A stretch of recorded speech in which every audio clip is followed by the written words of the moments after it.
Hello and welcome to another episode of the Language of Leadership. I'm your host, Chuck Marting, and today we're going to dive into a foundational principle that separates good leaders from great ones.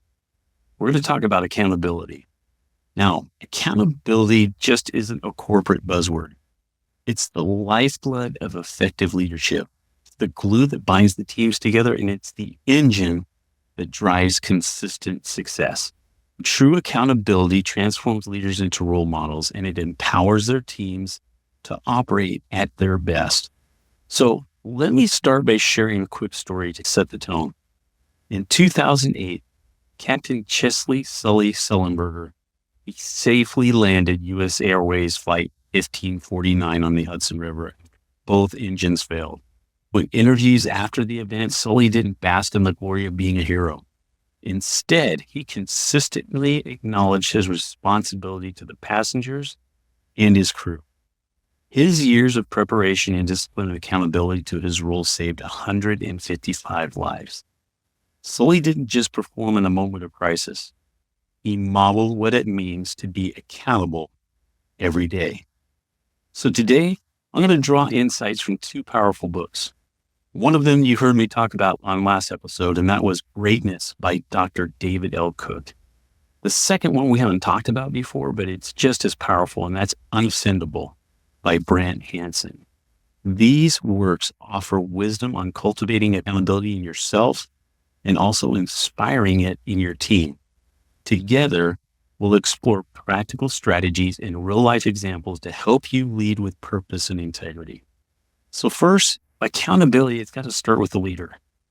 And accountability is a top-down process, as David L. Cook explains in Greatness. Leaders act as mirrors for their teams. If a leader lacks discipline, integrity, or follows through, those traits often trickle down to the team. In David L. Cook's book, he shares the story of a basketball coach who rebuilt a struggling team by modeling accountability. He set clear expectations. He tracked his own performance as rigorously as he did his own players, and he prioritized consistent effort over temporary wins. The team transformed because they saw their leader living out the principles he preached. A real-world example is Captain Sully himself. For years, he practiced emergency protocols, he analyzed his decisions, and he took personal responsibility for being prepared. When the moment of truth arrived, his accountability to his training turned potential disaster into triumph. There's some practical leadership tips that we need to talk about. Leaders must acknowledge their own mistakes openly. It's not a weakness, it's a strength that builds trust. So imagine a CEO addressing a failed project by saying, "Here's where I fell short, and here's what I'll do differently." That honestly sets the tone for the entire organization. So ask yourself, how often do you evaluate your own accountability? Do you own your mistakes as much as you do celebrating your successes? What's the takeaway? When accountability becomes a habit for you, it's easier to teach and it's easier to expect it in others. So teaching accountability to your team is something that I have people asking me all the time. Accountability isn't about punishment. It's about ownership.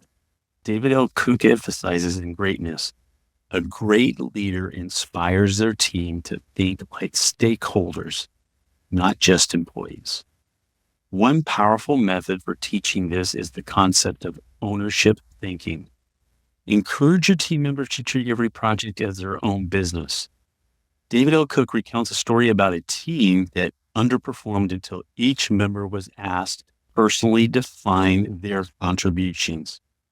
This shift from I'm part of a team to I'm responsible for my part elevated their game. Brant Hansen, Unoffendable, adds another layer to this. He argues that fostering a culture of grace where blame and defensiveness takes a backseat to solutions will help the team grow.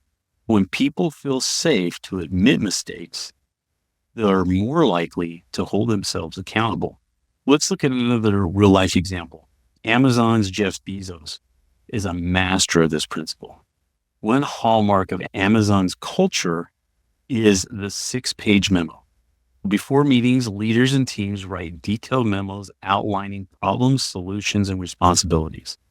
This ensures clarity and accountability at every level. So Jeff Bezos' expectation of high standards, coupled with precise ownership, drives Amazon's success. But there's some teaching strategies that we need to look at as well. Accountability has check-ins, and you have to dedicate part of your team meetings to reviewing individual and collective progress. There's also metrics and visibility. So you need to use tools like project dashboards or even shared tracking systems so everyone knows who is responsible for what. There's also role play scenarios that you can do. In this practices tough conversations that you can have about accountability so your team learns to address issues constructively. We also have things like handling resistance. Accountability can feel threatening to some people. And as Brant Hansen suggests, the key is controlling your emotions and avoiding personal offense when someone resists.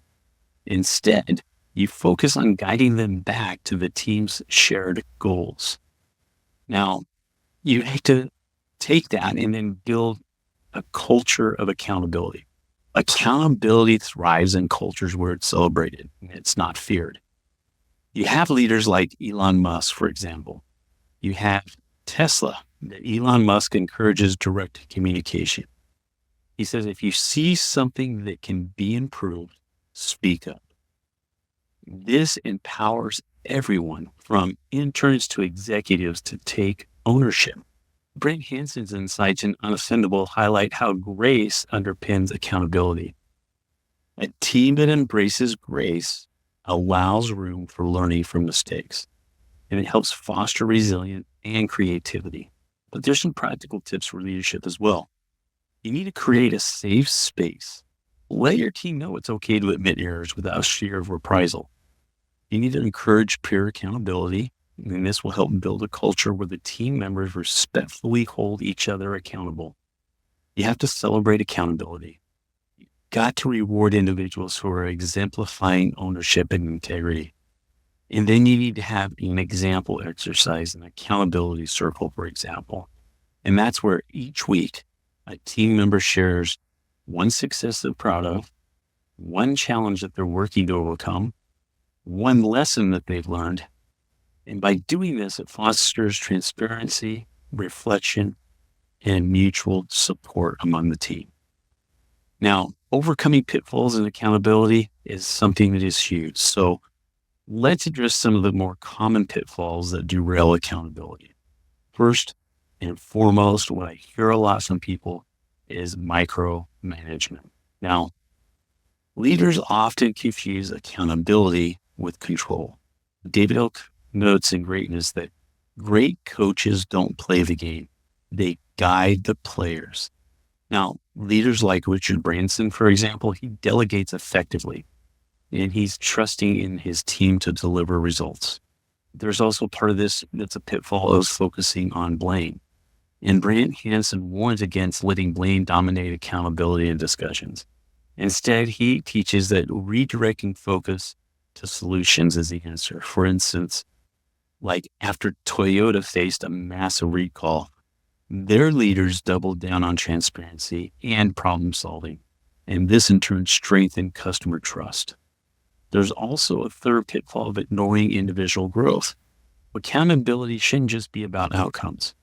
It should also prioritize personal development. Offer coaching, set clear goals, and align responsibilities with individual strengths. You have to sustain that accountability, though. Habits matter more than moments. And in Greatness with Dr. David L. Cook, he emphasizes the power of consistency. Regularly practicing self-reflection, feedback loops, and celebrating wins builds long-term accountability. Now, we've taken in a lot this week with just this topic alone, and it could clearly take even more time with us having a special guest or somebody else that comes in. But I felt in address these issues going to help us think about this accountability and how we can more directly get it in with our leadership and with our teams. So in concluding this week's episode on the language of leadership on accountability, I want to recap. So accountability starts with you, the leader. By modeling integrity and responsibility, you're going to inspire your team to rise to their best. Teaching accountability requires clarity, consistency, and also a culture of grace. And when accountability becomes a shared value, it transforms teams from ordinary to extraordinary. Now, here's a challenge for you. I want you to take a moment today to reflect on your own accountability practices. Where can you improve? How can you lead your team more effectively? And for further inspiration, I highly recommend reading Greatness by David L. Cook and Unoffendable by Brant Hansen. These two books are packed with insights that will deepen your understanding of leadership and accountability. In closing, I want to leave you with another story, with this one with Nelson Mandela. After being released from prison, he led South Africa not with blame, but with accountability and reconciliation. He held himself accountable to the vision of a united nation, and that vision inspired millions. So I want to thank you for joining me this week on the language of leadership. And until next time, I want you to remember, accountability isn't a burden. It's a privilege that empowers us to lead with greatness. So until next week, we have another episode for you. Take care.